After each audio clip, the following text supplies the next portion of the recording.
Hi and welcome. I'm going to talk do a short video on ethics. One thing to keep in mind, or one thing I'll just say right now, is that I also teach ethics here at the college. I also am a philosophy professor, and so perhaps I might come at this with a little bit different perspective.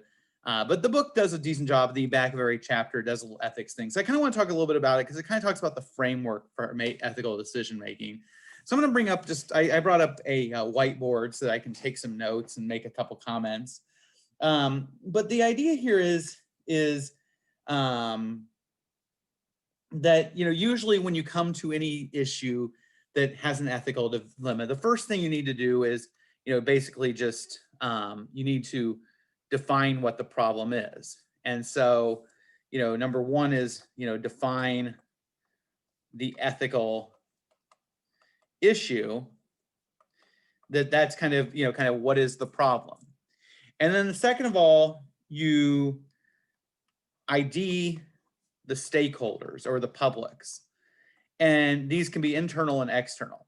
Now, the reason I want to make note of this is even in like ethics, when we do applied ethical reasoning, one of the very first things is we always ask, in ethics we use the term, instead of publics or stakeholders, we always use the word it also says identify the internal external factors. And so you can say stakeholders. We can also say, we also add in here factors is actually what the book says. But what happens here is one of the very first things we always do is we think about who is our audience. If you have a decision on about an issue with any ethical issue, you might be saying, well, the person's going to die, so that person's clearly a member or somebody who's at fault. You also have maybe the company's profit. You have people who are family of them. You have workers, and you kind of just list out all those people. You kind of go boom, boom, boom, and you list all these people.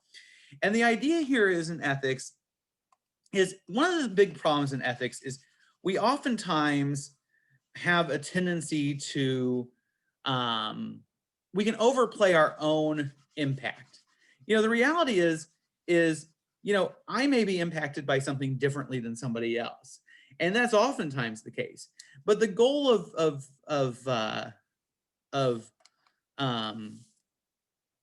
ethics should be to think about everybody who could possibly be affected and think about they are. And one of the things in ethics that we do is there's a thing called casuistry, and it's an ethical problem solving. And so I always think public relations, business decision works really well with this. Is one of the things you can do is you can kind of list all the people who are affected. So for example, suppose you have a corporate decision that you've been caught in some sort of problem. Well, they have a case study in the book about tweeting under false principles.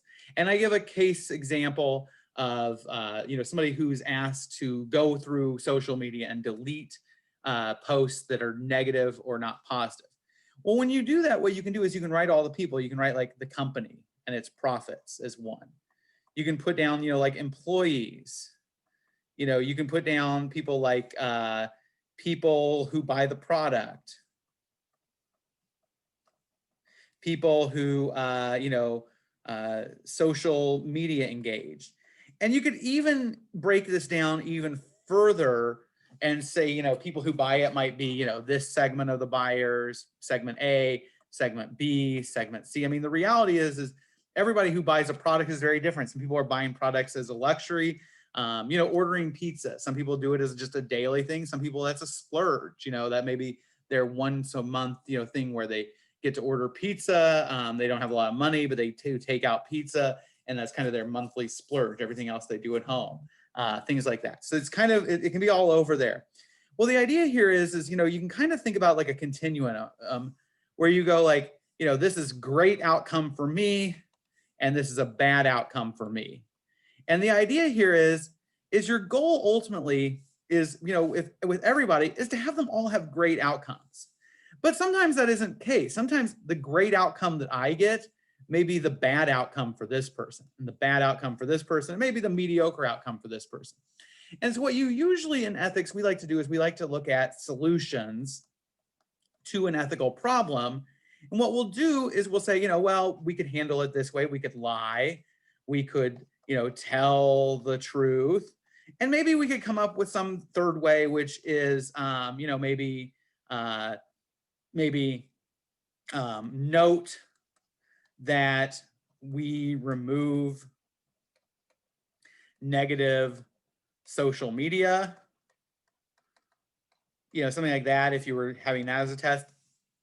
And you could come up with a variety. One of the things that makes ethics fun and makes public relations fun is you can come up with as many solutions as possible. And that's kind of, I think, where the fun and excitement of this is how can I come up with things that make everybody a winner? In business, they oftentimes talk about the win-win situation. The goal here is that as far as a win-win situation goes, is, let's take, for example, well, there's an old saying that, like with a boat, they always say with boats that the two happiest days of every boat owner's boat owning experience is the day they buy the boat and the day they sell the boat. And the reason is because everybody's really excited about owning a boat. Then they realize it's a lot of work. You store it. It costs money. You're constantly cleaning it, blah, blah, blah. And then you sell and you're like, thank goodness I'm done with that boat, right? And so it's kind of that as a joke. But so what happens is when you go to sell your boat, right? So you got your boat here and you go to buy it, right? And you go to sell it, you got the buyer who is giving money to the seller, and the seller is basically giving the boat to the buyer, right? And both of them are really happy in this situation, right? The seller is happy because he got paid. The buyer is happy because he got a boat at a price that he thought was reasonable or she thought was reasonable. And so both of them end up very happy. And that would be what we call a win-win. Everybody's happy, right? And so from like a legal standpoint, like I've heard lawyers say, like, there are lawyers who do acquisitions and mergers, which are basically just doing the final wording for contracts in order to sell a business or to merge two businesses. And everybody's very happy in those transactions. Take, for example, though, like a divorce or a custody battle or trying to deal with an estate or something like that. A lot of times both sides come in and they both want X, and only one person can get X. So judge gives person A Y and person B Y, and person A is mad because Y is less than what X was, and person B is mad because X is greater than Y, and they both leave happy, right?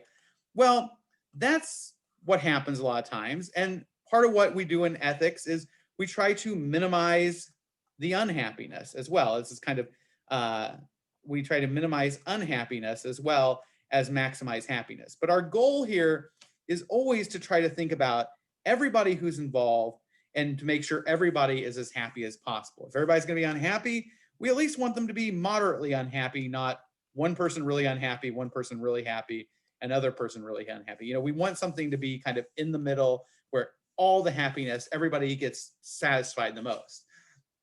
And so that's an important part of public relations. Is what we're trying to do is we're trying to come up with things that are going to make the most people happy by doing them. What we want is we want to come up with things that will bring the most happiness to the most people, will bring the most satisfaction. And so that's what we do is we look at what we're doing, we look at the publics, and we try to find the solution that does it. There are a few tools we have one of the biggest tools we have in our toolbox for this is the PRSA code of ethics. And what happens is in all of ethics, a lot of applied ethics, we have what we call codes of ethics. Codes of ethics are a nice thing because what they do is they give us a chance to see sort of, what are the standard rules that guide ethical behavior, ethical decision-making, what are kind of the classic rules that allow us to do that.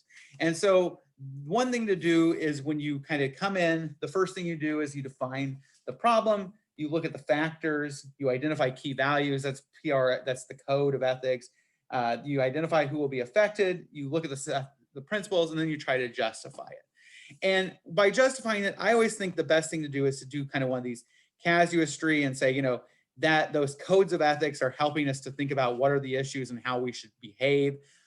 And then the casuistry is allowing us to name the people and or the publics, and then determining, you know, how they're going to be affected, how happy or unhappy they are going to be in this process. Okay. Thank you for bearing with me on my ugly note taking, but I think that's better than not, I guess. I don't know. Maybe I'm wrong. Stop share. I have to figure out how to stop this. Sorry. All right. We'll talk a little bit more about ethics as we go along. And hopefully, you know, as I didn't want to give you too much information on this with the tweeting thing. I just kind of hinted at that because there is a discussion board. I want you guys to kind of think about that on your own.